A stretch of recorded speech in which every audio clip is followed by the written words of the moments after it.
Assalamualaikum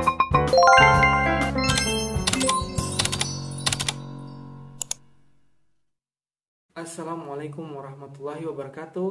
Halo teman-teman, nama saya Muhammad Safri Punawan. Saya mahasiswa Magister Manajemen di Sekolah Tinggi Ilmu Ekonomi 66 Kota Kendari.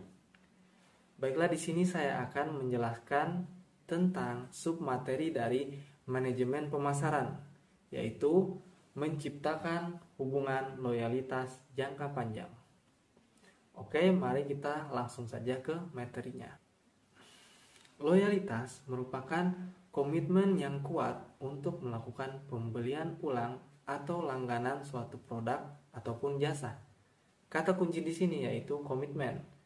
Maksudnya bahwa pelanggan tersebut akan berkomitmen untuk membeli produk ataupun jasa yang kita tawarkan kepada mereka secara terus-menerus dan berulang, dan tidak melakukan pembelian di tempat lain. Seperti itu. Kemudian ada beberapa ciri dari pelanggan yang loyal. Yang pertama yaitu melakukan pembelian secara berulang. Maksudnya pelanggan tersebut melakukan pembelian produk kepada kita secara terus-menerus. Apakah itu 1 bulan, kemudian datang lagi di bulan kedua, seterusnya dalam jangka waktu yang sangat panjang. Kemudian ciri yang kedua yaitu mereferensikan kepada orang lain. Mereferensikan kepada orang lain maksudnya bahwa pelanggan tersebut mempromosikan produk kita secara sukarela kepada orang lain, bahwa produk kita misalnya bagus atau kualitasnya baik, sehingga dia terus membeli kepada kita. Kemudian yang ketiga yaitu menunjukkan kekebalan terhadap tarikan dari pesaing. Di sini maksudnya bahwa pelanggan tersebut akan tetap membeli produk kepada toko kita walaupun ada banyak toko-toko yang lain yang menjual produk yang sama seperti yang kita tawarkan.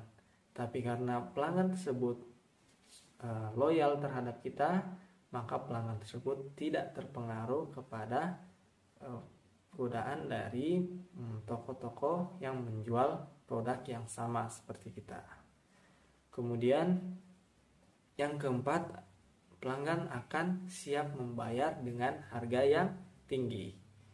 Ciri pelanggan yang loyal, dia akan siap untuk membayar dengan harga yang tinggi terhadap produk kita, asalkan produk kita juga kualitasnya dengan kualitas tinggi tentunya.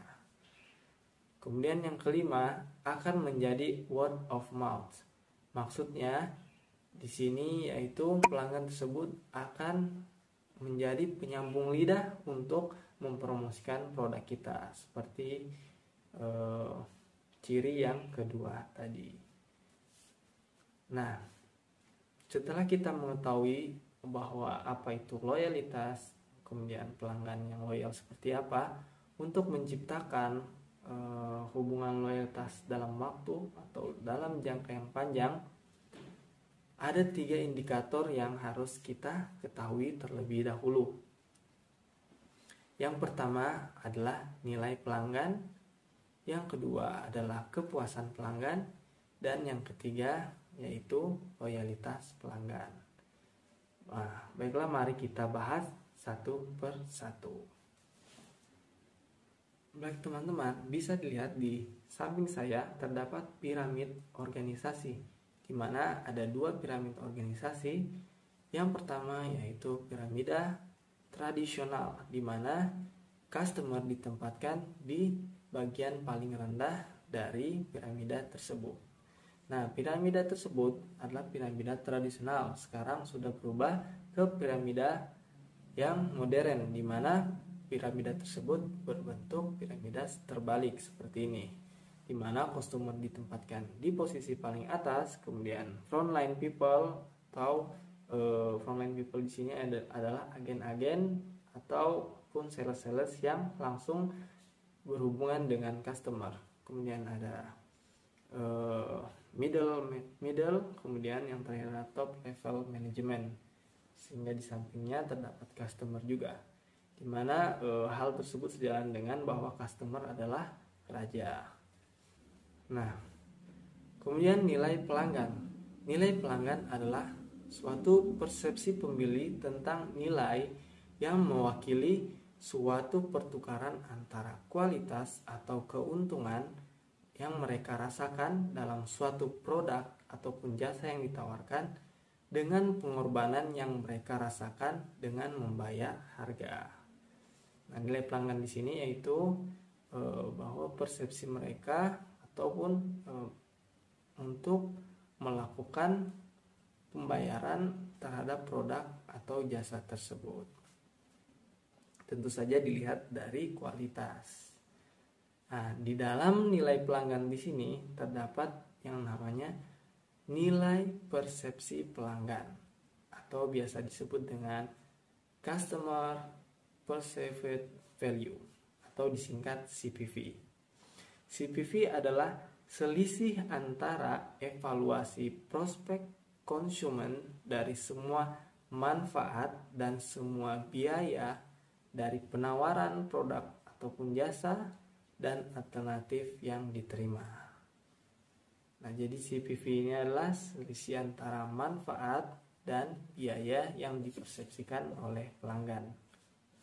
Seperti yang terlihat di samping, ada chart dari total manfaat pelanggan, di mana total manfaat pelanggan ini yaitu nilai moneter, kumpulan manfaat ekonomi, manfaat fungsional, dan manfaat psikologis yang diharapkan oleh pelanggan dari suatu penawaran, baik itu produk, jasa, personel, dan citra. Maksudnya total manfaat pelanggan ini yaitu pada saat pelanggan melihat suatu produk, maka pelanggan tersebut akan mempersepsikan manfaat dari produk tersebut, mulai dari manfaat ekonomis, manfaat fungsionalnya, dan manfaat psikologisnya, sehingga dari total manfaat pelanggan ini pelanggan bisa mempersepsikan total biaya pelanggan.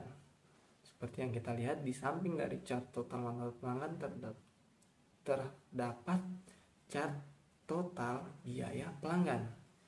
Nah, total biaya pelanggan tersebut adalah kumpulan biaya persepsi yang diharapkan pelanggan untuk dikeluarkan dalam mengevaluasi, mendapatkan, menggunakan, dan menyingkirkan suatu penawaran pasar, baik itu moneter, waktu, energi, dan psikologis. Nah, jadi total biaya pelanggan ini adalah persepsi harga barang atau harga produk oleh pelanggan ketika mereka sudah menghitung dari manfaatnya tadi, kemudian mereka akan mempersepsikan total biaya pelanggannya. Kemudian di mana letak dari CPV itu sendiri atau nilai persepsi pelanggan? Seperti yang diketahui tadi bahwa CPV itu adalah selisih antara manfaat dan total biaya pelanggan, maka CPV berada tepat di atas total biaya pelanggan.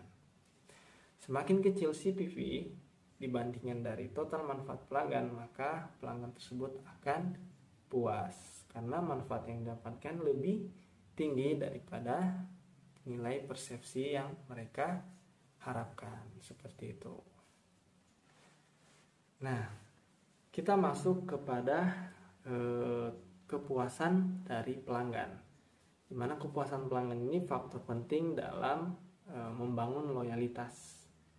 Kepuasan itu sendiri yaitu perasaan senang atau kecewa seseorang terhadap ekspektasi mereka. Nah, dari kepuasan itu berhubungan dengan ekspektasi pelanggan, di mana jika kinerja kurang dari ekspektasi, maka hasilnya adalah tidak puas. Kemudian kinerja sama dengan ekspektasi, maka hasilnya adalah puas. Pelanggan tersebut puas karena kinerja dan ekspektasinya yaitu sama.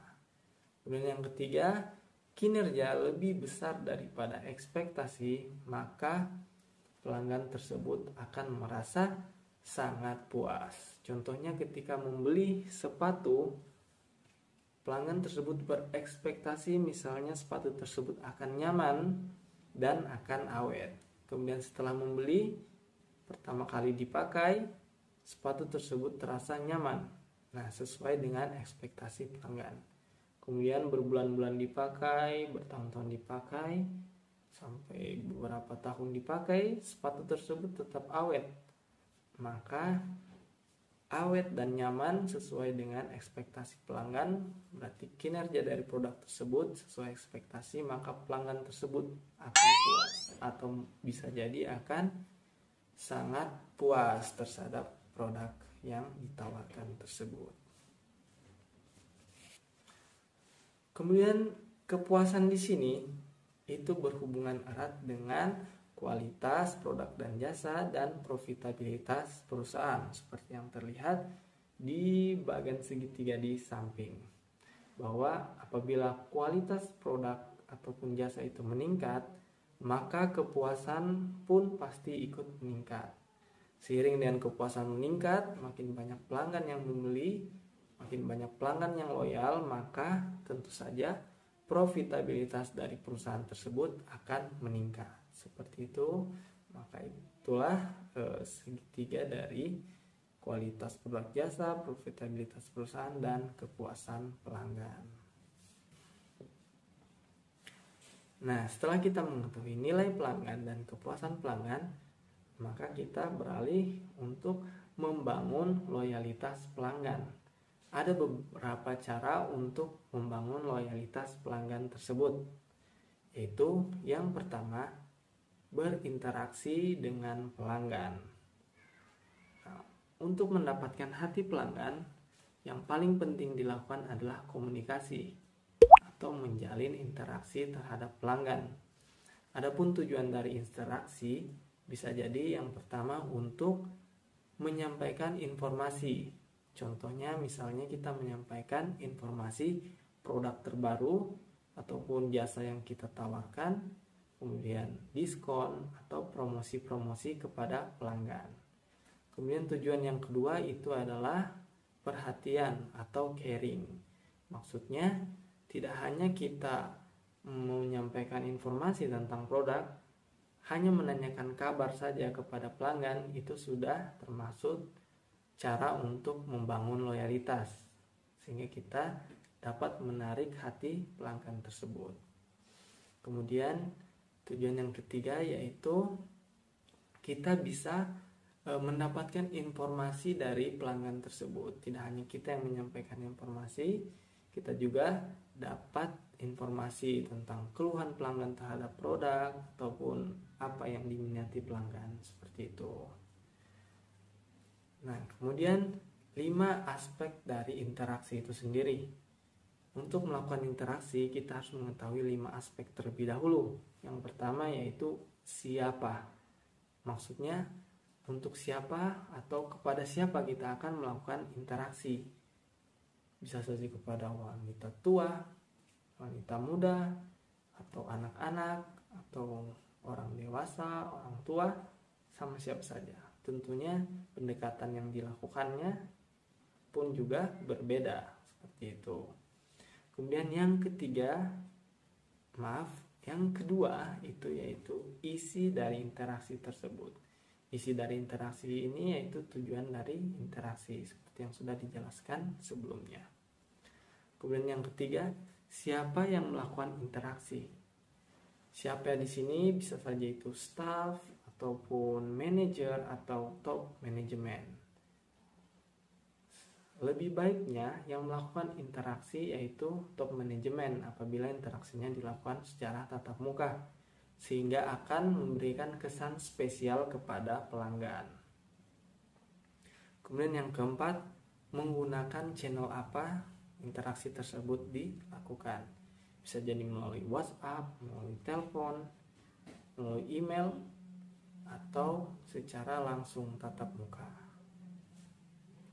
Kemudian yang kelima yaitu kapan dilakukan. Kapan dilakukan itu bisa saja sebulan sekali, atau weekend, ataupun pada saat kita bertemu langsung dengan pelanggan. Seperti itu.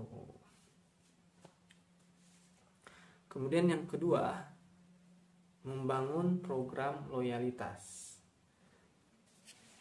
Nah, ada 2 program loyalitas yang bisa ditawarkan kepada pelanggan.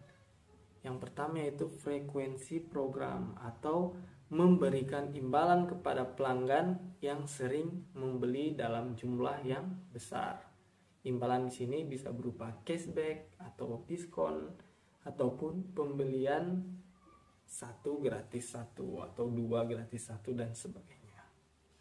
Kemudian program loyalitas yang kedua yaitu klub program. Program keanggotaan, di mana di sini para pelanggan diberikan kartu membership. Ini biasa kita lihat di Indomaret atau Alfamart. Sehingga dengan menggunakan membership mereka akan mendapatkan keuntungan-keuntungan seperti diskon, keanggotaan, dan lain-lain. Kemudian yang ketiga yaitu mempersonalisasikan pemasaran. Artinya perusahaan dapat menciptakan ikatan yang lebih kuat, yang lebih erat, yang lebih instan kepada pelanggan dengan melalui pengindividuan, atau membuat pelanggan tersebut statusnya berubah menjadi klien. Dimana jika menjadi klien maka ada suatu spesial di sana, ada sesuatu yang spesial. Misalnya ditangani oleh satu staff untuk satu klien, maka interaksinya akan lebih erat atau lebih intens seperti itu.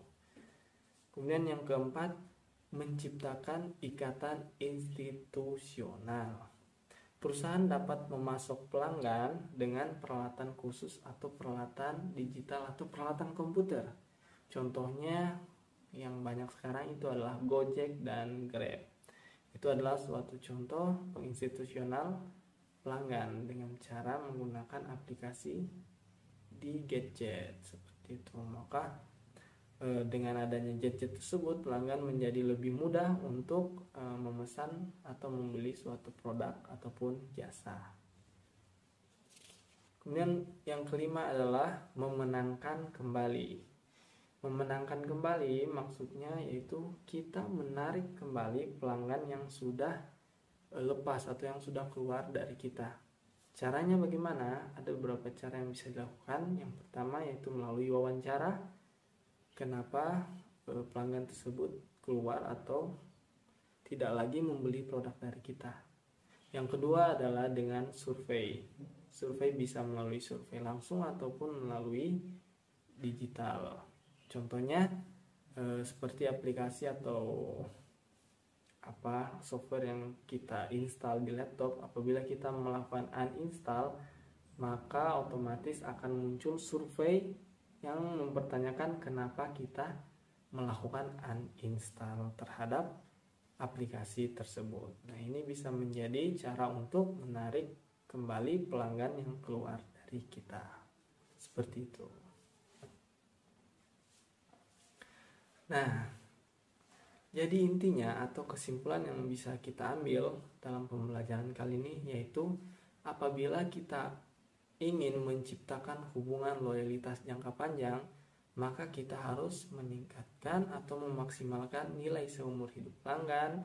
Kemudian kita harus membuat pelanggan tersebut merasa puas terhadap produk ataupun jasa kita. Dan kemudian kita harus melakukan cara-cara atau menerapkan cara untuk membangun loyalitas, di mana yang paling utama yaitu berinteraksi dengan pelanggan. Interaksi di sini dapat menarik hati pelanggan sehingga pelanggan tersebut tetap loyal kepada produk ataupun jasa yang kita tawarkan. Oke teman-teman, demikian pembahasan kita pada video pembelajaran ini.